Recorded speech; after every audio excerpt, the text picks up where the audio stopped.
50 ஆண்டுகளுக்கும் மேலாக ஒரு வலுவான தேசத்தை உருவாக்குவதில் சிறந்த பங்காற்றியுள்ள செட்டிநாட் சிமெண்ட்டுகள் உங்கள் இல்லத்து கான்கிரீட்டுக்கான தரமான படைப்புகள்.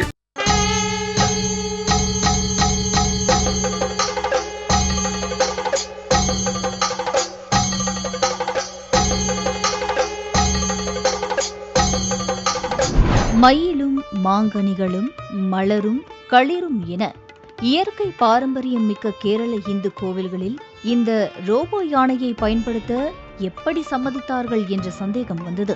அதுதான் அப்படி என்ன ஸ்பெஷல் இதுல இருக்கு என தேடி பார்க்கும் ஆர்வத்தை தூண்டியது. உங்களுக்கு நாங்க மெக்கானிக்கல் யானையை கொடுக்கறோம், அதுக்கு பதிலா உங்ககிட்ட இருக்கிற உண்மையான யானையை எங்க கிட்ட கொடுத்தா நாங்க அதை பாதுகாப்பா காட்டுல விட்டுடுறோம் என முதலில் பீட்டா நிறுவனம் டீல் பேசி வந்த போது கேரள கோவில்களில் எக்கச்சக்க எதிர்ப்பு. ஆனால் யானையை கொண்டு வந்து நிறுத்தியதும் சிலர் மூக்கு மேல் விரல் வைத்து விட்டனர். உருட்டும் கண்களும் அதில் கண்ணீர் வழிந்த தடமும் அப்படியே இருந்தது. அது மட்டுமின்றி தடித்த தோலும் புடைத்த நரம்பும் கழுத்து மடிப்பும் அசையும் செவிகளும் ஆடிடும் குட்டி வாலும் தூக்கி மடிக்கும் துதிக்கையும் அதில் வடியும் உமிழ்நீர் துளியும் கூட அச்சு அசலாக அப்படியே செதுக்கி இருக்கிறார்கள் இந்த யானையை. திருச்சூர் ஸ்ரீ கொம்பாரகிருஷ்ணர் கோவிலில் தற்போது உண்மை யானைக்கு மாற்றாக வந்துள்ள இந்த ரோபோ யானையின் பெயர் கொம்பாரக்கண்ணன். அப்போ பொம்மை மேல ஊர்வலம் போக சொல்லி கடவுளை ஏமாத்த பாக்குறீங்களா என கேள்வி மேல் கேள்வி கேட்டவர்களையே அதன் கழுத்தில் மணிகளும் மாலைகளும் அணிவித்து முகப்பு பட்டம் அலங்காரமாக பூட்டி செண்டை முழக்கத்தோடு அம்பாரி சுமக்க வைக்க வருமாறு ரோபோ யானையை வரவேற்க வைத்து விட்டனர் விலங்கின ஆர்வலர்கள். அப்படி என்ன சொல்லி கோவில் நிர்வாகத்தை சமாதானம் செய்தனர் தெரியுமா? 2 விஷயங்களை கருத்தில் கொண்டு இந்த முடிவு எடுக்கப்பட்டுள்ளதாம். ஒன்று மனிதாபிமானம், மற்றொன்று செலவு.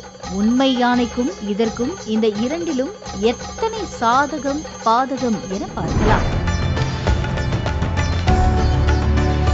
சராசரி யானை 4000 கிலோ, இது 800 கிலோ.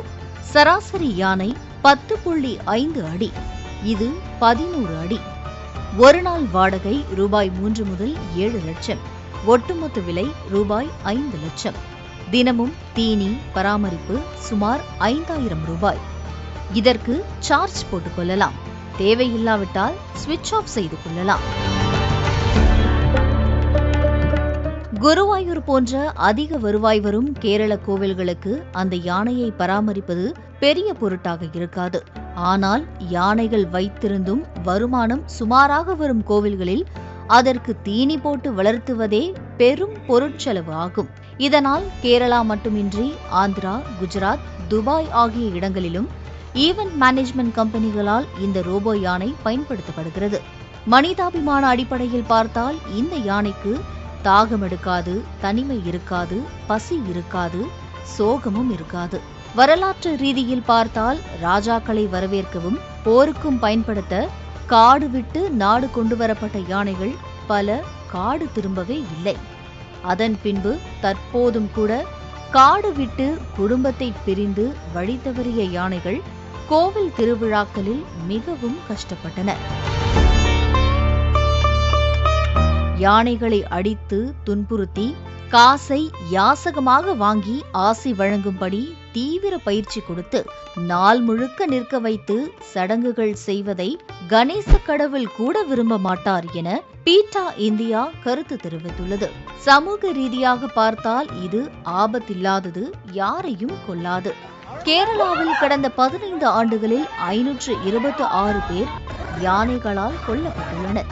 அவ்வளவு ஏன், யானையிடம் ஆசி வாங்கும் போதுதான் மகாகவி பாரதியாரே யானை தாக்கி உடல்நலம் குறைந்து பின் உயிரிழந்தார். அப்படி இருக்க குழந்தைகள் கூட இந்த பொம்மை யானையை அச்சமின்றி தொட்டு மகிழலாம். இது கேரள கோவிலுக்கு வந்திருக்கும் முதல் ரோபோ யானை இல்லை. ஏற்கனவே இரிஞ்சடப்பிள்ளி ராமன், மகாதேவன், பாலதாசன், வடக்கும்பட் சங்கர நாராயணன் பட்டியலில் கொம்பாரக்கண்ணனும் ஒன்று. ரோபோ யானையை தானமாக கொடுப்பதால் யானைகள் அதன் இயற்கை வாழிடத்தில் குடும்பத்தோடு வாழும்.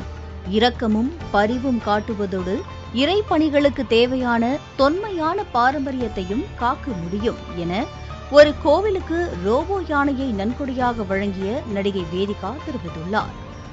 சுற்றுச்சூழல் ரீதியாக பார்த்தால் இன்று நாம் உயிர் வாழணும்னா யானைகள் உயிரோடு இருக்கணும். மனித குலத்துக்கு அத்தியாவசியமானது தண்ணீர். அது கிடைக்கவும் யானைகள் தான் காரணம். நாளொன்றுக்கு யானையின் எச்சத்திலிருந்து 3200 விதைகள் மண்ணில் விழும்.